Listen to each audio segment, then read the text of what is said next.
नमस्कार दोस्तों और किसान भाइयों। दोस्तों आज जो कोई थोन तस्वीर देखी जा रही है, आ तस्वीर पादरूरी तस्वीर है। ए जो कोई थोने मनक बेड़ा बूढ़ा देखी जे ए सब किसान अटे पादरूरी जो कोई रामदेव जी रो मंदिर है पौ रोड माते ओटे बेड़ा बुआ था। और अटे एक महाराष्ट्र थी मोटा के पाटिल करीने डॉक्टर साहब आया था। उन्हें डॉक्टर साहब किसानों ने जानकारी दी दी है कि थ्रिप्स और टिपकी और प्लग और विल्ट ये जो कोई रोग आया है नवा नवा, ये रोग हमें कांति मटे और कौ करनो सही जो आपने अन्य बारा में टोटल आज ने भाषण दीदा। और भाषणों में डॉक्टर साहब आपन कियो कि महाराष्ट्र थी जो कोई घोटीरा पौधा आवेरिया है उन्होंने में भरपूर बीमारियों आवे है, तो किसानों रे उन बीमारियों ने किसान बहुत दुखी है। तो दोस्तों अन वीडियो में जो कोई डॉक्टर साहब कौ कियो है और डॉक्टर साहब आपन कियो है कि जो कोई मैं 2-3 काम को वेपरा करो तो ऐसे कोई बीमारी है आप बिल्कुल आप रे बगीचा में नहीं आवे। तो दोस्तों अन वीडियो ने आप लास्ट तक पूरो देख जो और अन वीडियो ने ज़्यादा से ज़्यादा एक वाला शेयर पो करजो ताकि हर किसान तक वो वीडियो पहुंचे सके, क्योंकि आजकल किसान बहुत ही दुखी है। जो कोई यार टिप की और प्लग रे अन रोग रे कारण किसान बहुत दुखी है। किसान ने लाखों रुपया दवाओं गाली है, लाखों रुपया री पण किसानों रे जो कोई पैदा आई है उन हिसाब से देखा जाओ तो किसान बहुत दुखी है राजस्थान में। तो दोस्तों अपनी देसी भाषा में देसी खबरों देखो वास्ते अन चैनल ने सब्सक्राइब करो करजो और बढ़िया लगे तो एक छोटो सो कमेंट भी करो करजो। धन्यवाद। फल मक्खी का प्रकोप है आपके यहाँ, इसका प्रकोप ज्यादातर महाराष्ट्र में है, इसके बारे में हम ज्यादा चर्चा नहीं करेंगे। लेकिन आने वाले समय में अगर आपने बाहर लेट आंबिया बहार या अर्ली मृग बहार लिया तो फल मक्खी अक्टूबर नवंबर मंथ में आपके खेत में आ सकती है। इसलिए फ्रूट फ्लाई के ट्रैप जो आप तरबूज खरबूज क्रॉप में लेते हो वैसे ही ये ट्रैप 2000 मक्खी कलेक्ट करता है और इसके कारण फल मक्खी का प्रोडक्शन नहीं बढ़ता। ये जो इन्फेक्टेड फ्रूट है जिसमें फल मक्खी ने डैमेज हुए फल है वो खेत में नहीं रखने हैं, इसको भी निकाल के गड्ढे में गाड़ के जला देना है या तो ढक देना है, क्योंकि एक फल अगर गिरा तो वो 50 से 60 मक्खियां तैयार करता है और पूरे साल भर में अपने यहाँ इसका नुकसान होता रहता है। ये देखो ऐसा फल पूरा सड़ जाता है। ये फ्रूट सकिंग मॉथ है, ये भी आपके पौधे के जो अर्ली बाहर लेते हैं उस किसान के खेत में आते हैं और इतनी बड़ी सुंडी दिख रही है आपको, ये पंचर करके फल से जूस निकालना शुरू करती है।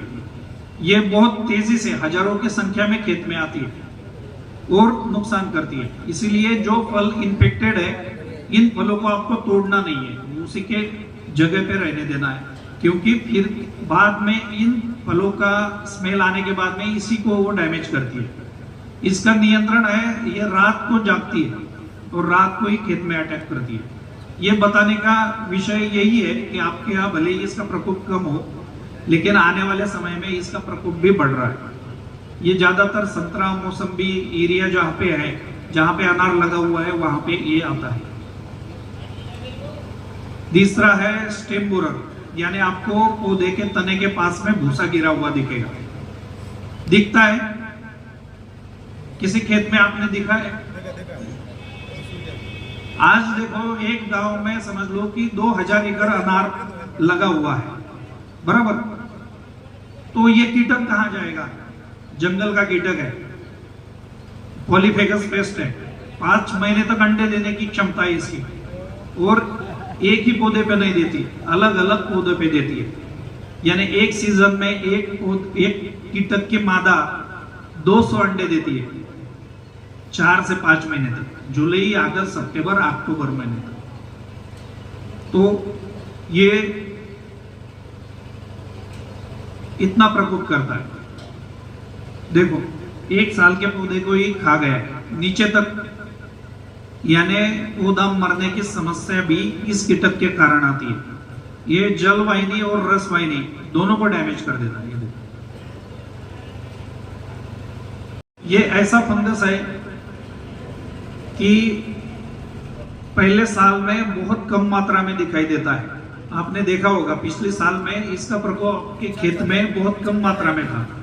जो नए बगीचे हैं उसमें तो दिखाई नहीं होगा, लेकिन जैसे जैसे 4 साल का 5 साल का आपका बगीचा होता है वहां पे कोलेटोट्रिकम फंगस बढ़ रहा है। ये बैक्टीरियल ब्लाइट बीमारी जैसा ही है, तेलिया बीमारी जैसा, क्योंकि इसके स्पोर्स आपके खेत में पूरे साल भर में मौजूद रहते हैं। तो इसमें एक ही ध्यान रखना है, जब आपका फ्लावरिंग पीरियड होता है उसमें तो हम स्प्रे जरूर करेंगे, स्कोर, कवच, ये जो ब्रॉड स्पेक्ट्रम यानी खाल के अंदर जाके इसको कंट्रोल करने वाले फंगीसाइड्स है। लेकिन आज आपके बगीचे खाली हो चुके हैं, माल टूट गया है, यही सबसे अच्छा समय है कि आप बोर्डो का स्प्रे लगवाएं। 1% बोर्डो यानी चूना और मोरचूत, इसका 1% वाला बोर्डो का मिश्रण अगर आप बगीचे में स्प्रे करते हैं तो इसका जो इनाकुलम है, जो कोलेटोट्रिकम फंगस ग्रस्त फल आपके खेत में पड़े हैं, जो हम उठाना भी नहीं चाह रहे, क्योंकि मार्केट में लेके जाएंगे तो उसका 0 भाव है, लेकिन खेत में ही पड़े हुए हैं, वो फल आपको चुन लेना है, डैमेज करना है, उसको जलाना है बाहर लेके, और पूरे पौधे के ऊपर रेस्ट पीरियड में, ये रेस्ट पीरियड है, फल निकलने के बाद का जो पीरियड है, ये लगभग 3 से 4 महीने का आपका रेस्ट पीरियड होना जरूरी है।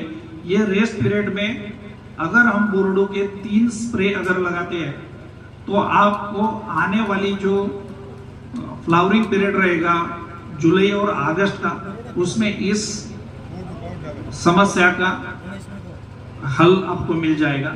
दूसरा एक है घने बगीचे, यानी जिसका 8 फीट का अंतर है, पौधे से पौधे की दूरी 12 फीट का अंतर है, तो ये समस्या हमने खुद ने तैयार की है, क्योंकि जितना घना आपका बगीचा रहेगा, जितना पौधा ओपन सेंटर नहीं रहेगा, 12 बजे का सनलाइट पौधे के तने के पास नहीं जाएगा, वहां पे आपका वातावरण सूखा होते वक्त भी 60 से 70% ह्यूमिडिटी आपके खेत में गर्मी में भी रहेगी। और यही कारण है कोलेटोट्रिकम, क्योंकि 3 साल से हम देख रहे थे इसका प्रकोप, बहुत सारे किसानों को हमने बताया भी कि आप रेस्ट पीरियड में, दीपाराम जी को याद होगा कि हमने उनको बताया था कि पहले 3-4 साल बहुत अच्छे निकल जाते हैं, बाद में दिखने को शुरू होता है, प्रोडक्शन लॉस होता है, बीमारी को प्रकोप बढ़ जाता है।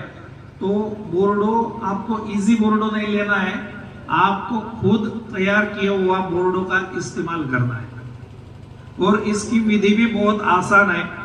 अगर आप 1 किलो नीला तोता यानी कॉपर लेते हैं खड़ो वाला, 400 ग्राम चूना 10-10 लीटर पानी में अलग अलग भिगो के रखना है, और 80 लीटर पानी में दोनों एक साथ धीरे धीरे डालना है। इसका पीएच का द्रावण 7 आना है, आता ही है। 1 किलो चूना इसमें इस्तेमाल नहीं होता, 350 से 400 ग्राम ही चूना यूज करना है, तो 1% वाला आपका बोर्डो मिश्रण तैयार होगा। इसमें बहुत ज्यादा खर्चा भी नहीं है, 300 रुपए में, 350 रुपए में ये द्रावण तैयार हो जाता है। पूरे खेत में आपको पौधे को नहलाना है, जमीन को भी स्प्रे करना है, तभी इस समस्या का आप निवारण कर सकते हो। समझ में आ रहा है सभी को? बराबर? यानी डायरेक्टली जब इसका प्रकोप बढ़ता है तब आपने कौन सा भी स्प्रे लिया, कितना भी हाई क्वालिटी का लिया, तो इसका कंट्रोल करना बहुत मुश्किल रहेगा।